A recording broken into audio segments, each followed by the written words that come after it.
welcome to Behind the Games, Deliver in Glasgow 2026, the podcast, where we're exploring all the behind-the-scenes successes and the challenges in the lead up to one of the world's largest and greatest sporting events. With the eyes of the world on Glasgow in 2026, we will be getting to know some of the very key players and what it takes to put on the greatest show of global proportions. Today's first episode is all about delivering the games differently, and to answer our questions on how that is being done, two of the most qualified people to do that. James Bulley from Travandi, our co-founder, and Phil Batty, CEO of Glasgow 2026. Thank you for joining us. Lovely to see you guys. Before we jump into the Commonwealth Games in Glasgow, James, you need to tell us, what is Travandi? Well, hello, Jennifer, and thank you for having me on the podcast with the esteemed guest here, Phil Batty. Well, first of all, Travandi was set up after the London 2012 Olympic Games. The try comes from the three co-founders, myself, Paul and John, not the Beatles. I was about to say, we've got a band going on. That's the three co-founders with the senior leadership team of the London 2012 venues and delivery and operations team. And that's where the V&I comes from, venues and infrastructure. So that's Trivandi. Okay, and you sing at the weekends then, just as karaoke is good. Evenings. But you've got a main focus, obviously, on creating incredible events, which is impressive. How did you get into the world of major events? Because London 2012 was a big part of your story, wasn't it? Yeah, it was indeed, and I blame Seb Coe for that one. So I started off as a real estate guy. I was doing real estate consulting. But of course, large regeneration schemes bought big new stadia all around the UK. And I was specialising then in stadia. And along came the London 2012 bid, and I had the opportunity to be the bid's director of venues and infrastructure to really understand what it would take to deliver an Olympic stadium, an aquatic centre, a velodrome, and what do we do with all these facilities after the games. So that's where I started. And then, of course, we won the bid, and I had the great honour. Seb Coe asked me if I would stay on to be the venues and infrastructure and operations guy. So that's how I got into events. Wow, that you got bitten by the bug as well, and you thought, this is it, this is what I need to do. And what about you, Phil? When did you get bitten by the bug for grand-sized events? So I started in events as a volunteer. So I was a volunteer when Hull was bidding to be UK City of Culture back in 2017. I saw this whole team come together, people who knew events, knew industry, knew culture, and I just had to be part of it. So I joined the delivery organisation for Hull 2017, and from that moment on, if it was a year of, if it was time limited, if it was a moment of high octane pressure, that was me in, and I've done events ever since. You thought, I love the pressure, the drama of it. If it doesn't have a deadline, count me out. I'm not interested. It is something that I suppose gives you a focus, doesn't it, when you've got that deadline? I think there's sort of two elements of it. One is there's nothing that focuses the mind better than a deadline. Yeah. But I think more importantly for major events is this unifying sense of purpose. Yeah. You've got, whether it's a partnership or a team, everybody's joined wanting to achieve the same goal. Everyone's playing a slightly different role. And I think that's really important, that we're all kind of contributing towards that overall event. But you're all there for when that first medal's won, for the opening ceremony, for when those moments of magics happen, and also when the final athlete leaves. So there's something really, truly unifying about it. Yeah, so you can tell you've both got a passion and you've got a lot of experience in large-scale events as well, which is obviously going to be very handy for the Commonwealth Games. That is very much taking place very, very soon. I'm not even going to say, I feel you've both probably got a countdown in your brains going on right now. Because what was that key moment like when we found out, Glasgow's going to take this on? Do you remember where you were? I think I've got a couple of different memories. I worked on the Birmingham Commonwealth Games in 2022, and that was just one of those experiences where coming out of COVID, coming out of the pandemic, seeing people back in venues together, celebrating and just experiencing world-class sport, that was phenomenal. But I guess beyond that, I was in Singapore for when there was the General Assembly in 2023. And I remember being there with the other 73 nations, and nobody knew who was going to host. So then a year later, when Scotland stepped in, October 2024, was working on a show. I was out on an event site. I heard the news and I thought, one-way ticket to Glasgow. One-way ticket, need to be there. I love to hear it. What about you, James? What did you think when you heard the news? Do you remember that moment? I do indeed. I was just coming off the back of Paris Olympics. So I'd been out at Paris, seeing the incredible Olympic Games there. And then looking ahead and thinking, okay, so what's next? And along comes Glasgow. So it was one of those almost moments of serendipity for us, because we started to build and actually just launched that month our academy, our Travandi Academy, to train local people in event delivery. at the same time as we acquired a company called The Bold, which was a sustainability advisory company, and with the idea that this would really support organising committees going forward, finding their resource, finding their people, and also making sure they could deliver events sustainably. So Glasgow came on the radar and we thought, perfect timing. I mean, though, when you heard the time frame, though, because that's not traditional for this size of event, really, is it? This is a very short time frame to pull off something quite incredible, and I have no doubt it is going to be incredible. What were those first conversations like, though? Because you both said, yeah, we're in, I'm excited, but was there trepidation there? Were you like, oh, I don't know, this is going to be tough? What do you think, Phil? I think the time frames, everyone fills the time that they've got. And actually, the one thing that's great about the events industry is full of problem solvers. We love a challenge. I think when you think back to Glasgow 2014 and previous Commonwealth Games, the cycle's been 6 to 7 years that people have had to prepare. So I'm not going to lie, 18 months, tall order. Yeah. But I think there's something about recognising the strengths of where you're working. So Glasgow is a city with incredible muscle memory. There is talent oozing through the city who all know how to do major events from the last, not just last 10 years, the last 30 years that the city's hosted events. We already had infrastructure, world-class national infrastructure like our velodrome. So you're leaning into the strengths of the facilities in the place. And also you just need to work with people who want to make things happen. And that's where working with Travandi came in, was, working with a partner that genuinely shared that belief that not only could we do it, we could do it brilliantly. Yeah, was that your instant thought? You thought this could be a huge success? Yeah, I was absolutely first moment thinking Glasgow, they've done it before. We were there in 2014 alongside the Glasgow Organising Committee. They've got the venues, they've got the civic ambition, they've got the capability. So that was always something that was rooted very strongly in something that had been done before. We knew we could do it again. But also, Travandi had also come off the back of a very major event in a country called Turkmenistan, in Central Asia, where we had deployed 700 people to deliver that event literally within 500 days. So we knew that we could do this one, which is a little bit more time. It was about 600 days when we started the conversation.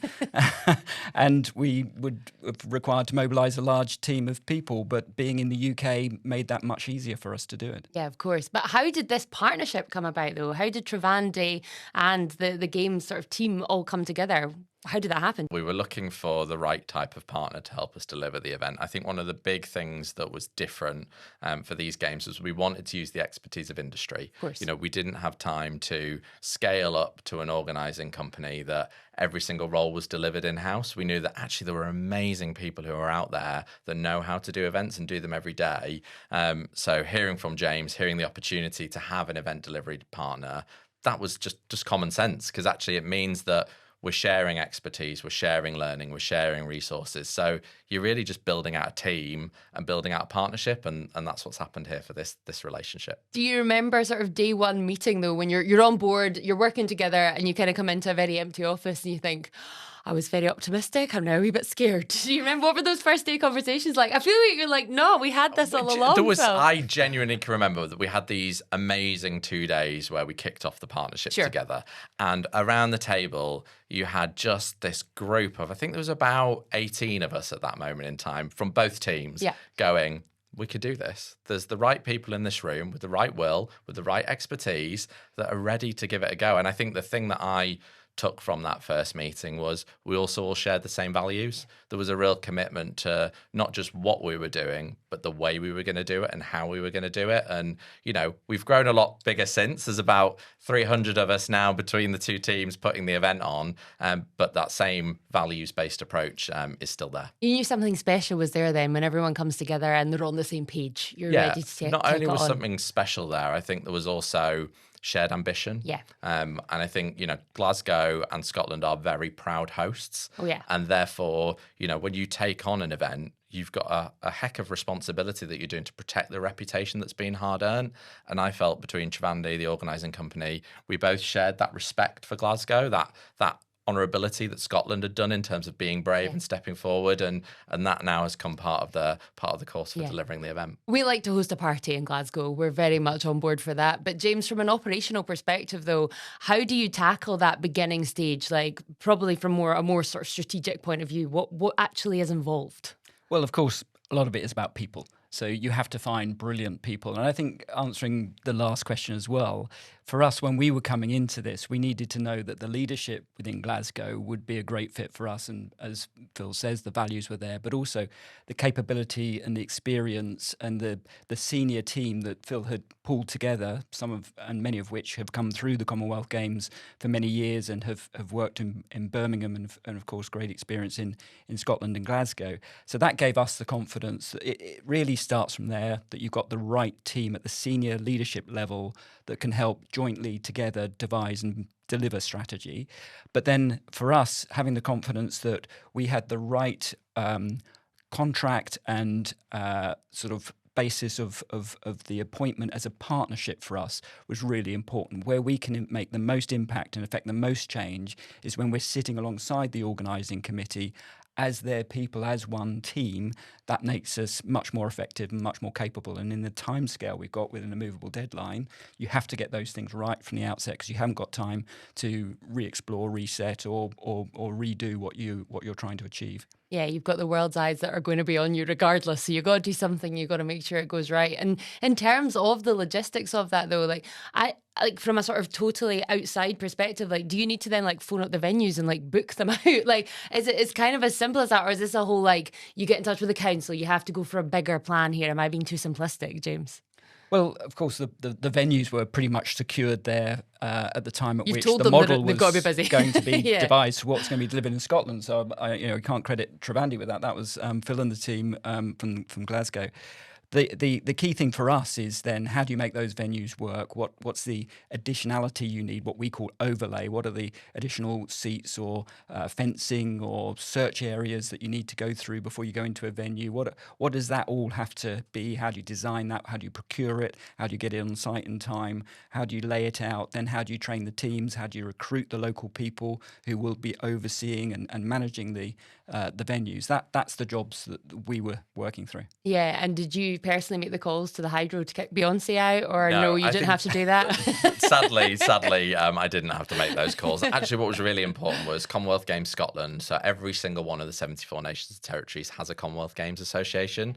So in Scotland, we've got Commonwealth Games Scotland, and they'd done all the planning. So we were really lucky that we arrived and there'd been an amazing concept team led by Commonwealth Games Scotland that had already thought through some of the basics. What did we need to get right? And also, there's a great thing about the venues in the city that Glasgow Life operate 3/4 of our venues. The SEC, Scottish Event Campus, operate the remaining venues for us. So actually, we've got these really two strong partnerships with venues that know their business. They've hosted world championships. They've hosted international competitions. They've hosted some of the world's best musicians on the planet. So actually, having good venue partners has been really important. It's one of the things that's allowed us to move quicker, because many of the staff there know these venues better than we could ever learn them in a year and a half. So that partnership between us and them has been really important. Yeah, I suppose it comes back to what you've both said before, is getting those good people. A lot of that is there already. You just need to tap into it and make sure you build those relationships, which is vital. But this is, I suppose, going to be a different games from what we had in 2014 in Glasgow. And a lot of people in Glasgow loved the games in 2014. They were incredible. But this is a bit reimagined, isn't it? Because the time frame is shorter. Something is going to have to change. But that's quite exciting in itself, isn't it? Because that's part of the challenge, and that's going to be part of hopefully what goes forward and is part of the legacy, Phil. This permission to reinvent and reimagine has been a gift. Major events take lots of different sizes and shapes, but often they don't fit in the place where they're being hosted, whether that's a city or a nation. And what we've done here is we've been able to look at all those strengths of Glasgow and design the competition to fit, use the venues to the best of their ability. And that's meant, yes, it is going to look different. We've taken 10 sports, 6 of which are fully integrated para sports, and we've supercharged them. So you've got the biggest ever swim program in the history of the Commonwealth Games, actually by gender balancing some of the disciplines within the swim competition. We've got more track cycling, and we know Glasgow loves cycling. Oh, yes, we do. More track cycling than in Commonwealth Games history, but I think probably most importantly, the largest ever parasport medal program in a Commonwealth Games, and the first medal on the first day of the Games will be para powerlifting, which has never happened in the history of the Commonwealth Games, and it's been around for 96 years. Wow. So we're sort of new horizons there for the Games, which is really exciting. And what about you, James, in terms of taking on that sort of new, I suppose, slightly more compact, but actually just different, new, exciting? How has it been for you with so much experience of other events like this in the past? To many extent on this, you almost have to go through all the same sort of processes, all the same scheduling, scoping, scaling. It really is an approach we take on whatever games. There's always unique factors depending on the scale. It can be an Olympic Games to a Commonwealth Games to a smaller event, but ultimately the same processes are there. So we deploy those same approaches. We obviously find the right people, we put in the right plans, we get all the readiness in place, we train and recruit and get all the best possible people we can, we put them into the venue and we're ready to welcome the guests. It's a process we walk through. So yeah, irrespective of the size, of the scale of what we've got to do, it's always a similar sort of approach. But do you think this approach is something that hopefully will, as I said, like be a legacy for this Games that actually makes the Commonwealth Games something that more people can host, more people can get behind, and actually, because obviously it was meant to be in Australia, wasn't it? And I think that's a bit of the story that's maybe been lost in the history of time. Actually, the journey to reset the Commonwealth Games started around 6 months before Victoria withdrew as host for the 2026 Games. There was this 10-year commitment to reimagining what the Commonwealth Games looked like. From that brief, exactly what you said, it was only being hosted by a small number of nations, which if you want to be truly inclusive to 74 nations and territories in the Commonwealth, you need to have a model, need to have a fit that actually can work in all parts of the Commonwealth.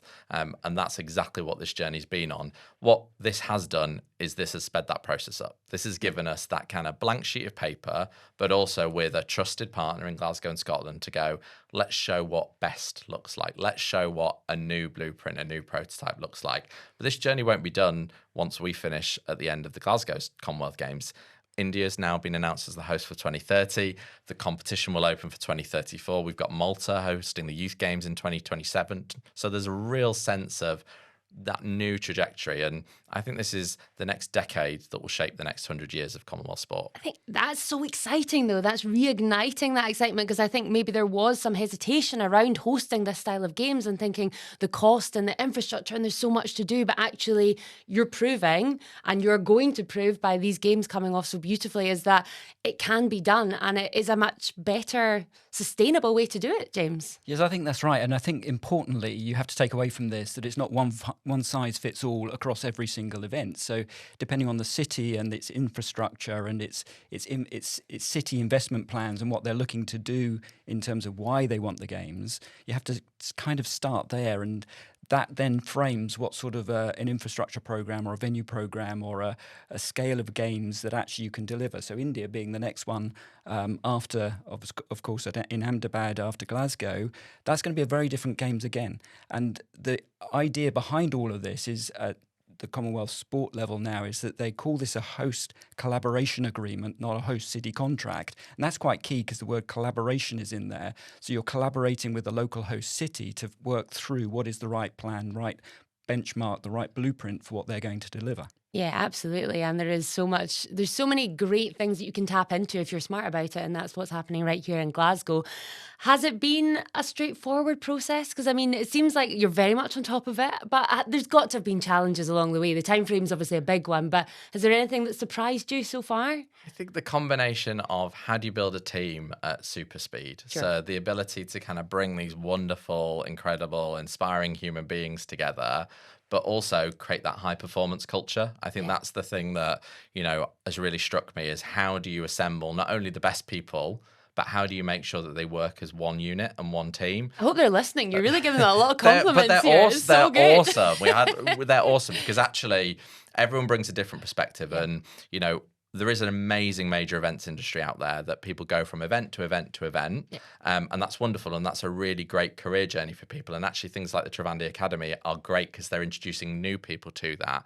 There are also people for whom this is their first event. When I joined the Birmingham organising committee, I'd never worked in a sporting event before. I'd never held a leadership role in an organising committee. I'd never been to a Commonwealth Games. Look where you are now. so yeah. And what a trajectory. And there was just that journey of like learning, being supported, but also really valuing the diversity of thought and opinion. So actually in our team, really encouraging people who are not from the events background, particularly when we're tasked with rethinking and reformatting to go, have you thought about doing it this way? Why do we do it that way? Yeah, that's great. If the answer is because we've done it that way for the last 10 events, then okay, but is there a different way of doing it? Is there a better way of doing it? I guess one of the challenges and the things that I'm really holding on to is what are those traditions of a games that you don't want to lose, that you don't want to mess with. So if you think of whether that's the prize medal, whether that's the rest and recovery that we put on for athletes, those are the things that we need to kind of hold sacrosanct whilst we're always innovating and whilst we're always trying to do things in a different way. Yeah, once you're reimagined your sort of new bits, what works and what's good. Yeah, it's a tricky balance. And same for you, James. Has there been sort of any surprising moments for you? Not surprises, but I think one thing you have to understand in the events business is that it's change, constant change, and you have to be able to handle constant change and a fair bit of ambiguity as well, because things move so quickly. You don't always get the right message at the right time. But nonetheless, if you think about the time we've had to put this together, as Phil said, every single day another 10 people arrive, another 10 people arrive. You've got to get to know new people. Suddenly the desk that you're sitting at, which you put all your picture frames and toys on, actually you have to share with somebody else. And the next minute you're in standing room because we're running out of desk spaces. Those sort of challenges, in the sense of you have to embrace continual change. It's going really, really fast. You have to deal with the ambiguity. You have to cope with the fact that the person that you're working with this week is going to be a different person next week. That's the thing that people have to be able to get their head around. And how do you bring a team together like that, though? Because it is so constantly changing. You have got new people.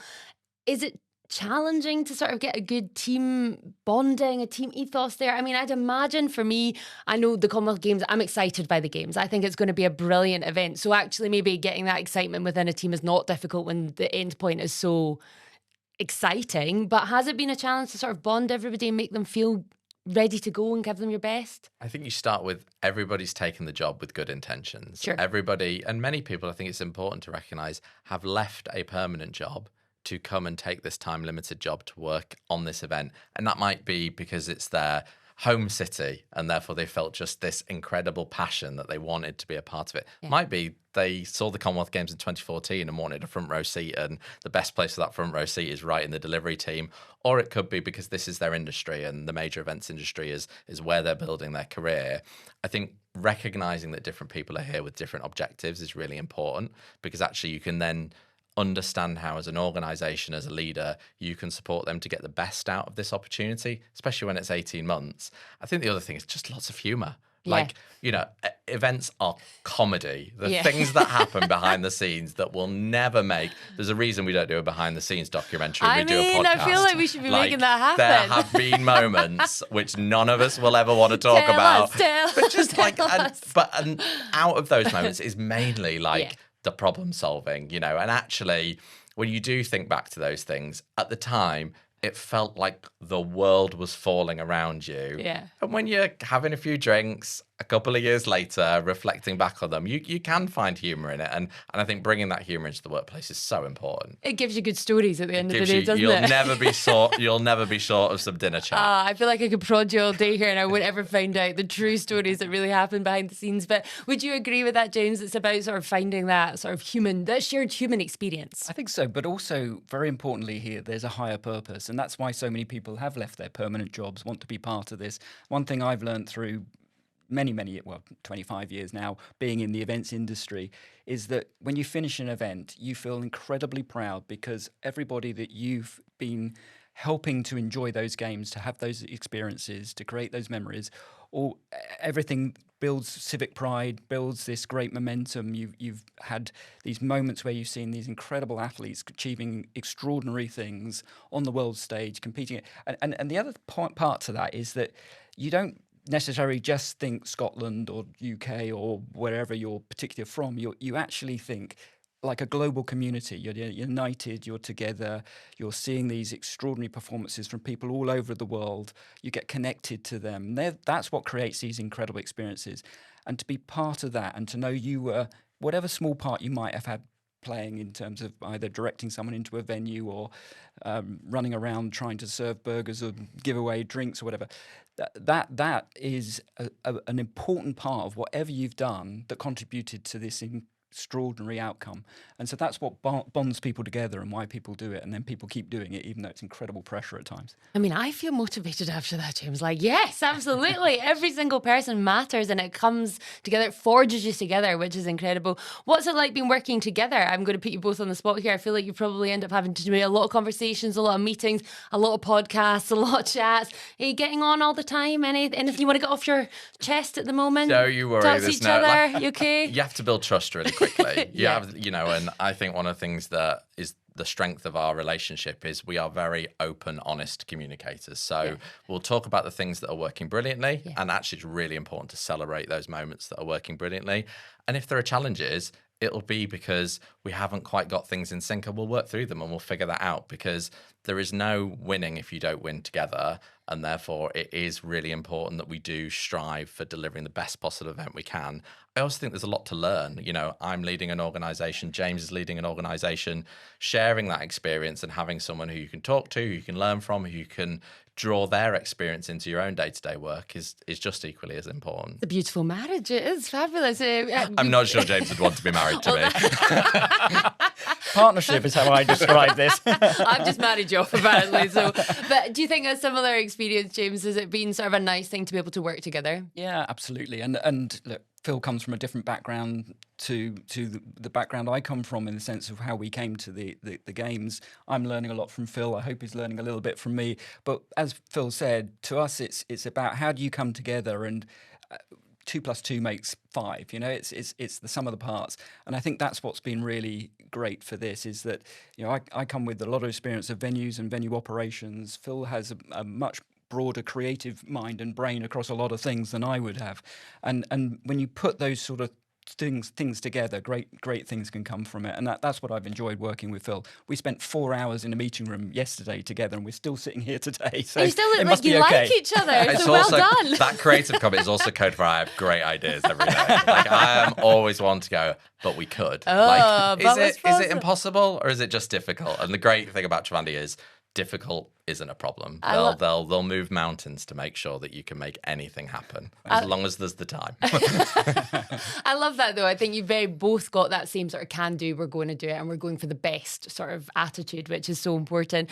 And we're just coming towards the end of the podcast, but what can people be looking out for next on the road to the games? It's coming up quite soon, obviously. Is there anything people should be keeping their eyes out for? I mean, the clock is ticking. It really is, quite literally. The clock is ticking. I think the things for people to keep their eyes on is, firstly, tickets. They are going like hotcakes. So I would definitely encourage people to not just think about what they want to see, but think about the day out. Like, do you want to go see netball at the Hydro and maybe have a session of bowls and paraballs in the afternoon? Like, do you want to experience the athletics down at Scotstoun? So really kind of thinking about how you want to spend your time during those 10, 11 days. Yeah. Particularly because everybody says they've got such fond memories of 2014. Well, this is a great opportunity to make memories this time round. I think I'm particularly excited to see the volunteers do their first shift as volunteers, the uniform reveal. There's something quite inspiring and magical when you meet volunteers. They're almost as mythical as Finny, our unicorn mascot. Almost. And then, you know, what we're seeing now is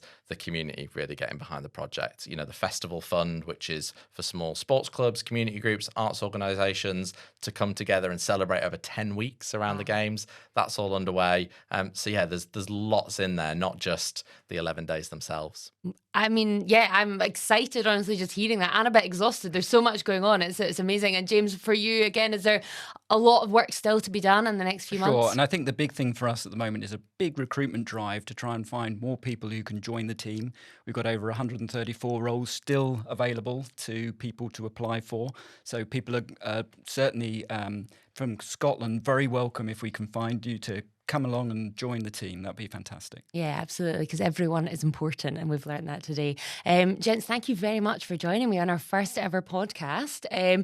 I'm going to see if you maybe join me for number 2 as well, episode 2. You'll have us back. Right, I'll see if you can hang around. Yeah, thank you so much. And thank you for tuning in to Behind the Games, Delivered in Glasgow 2026 podcast. We'll see you next time.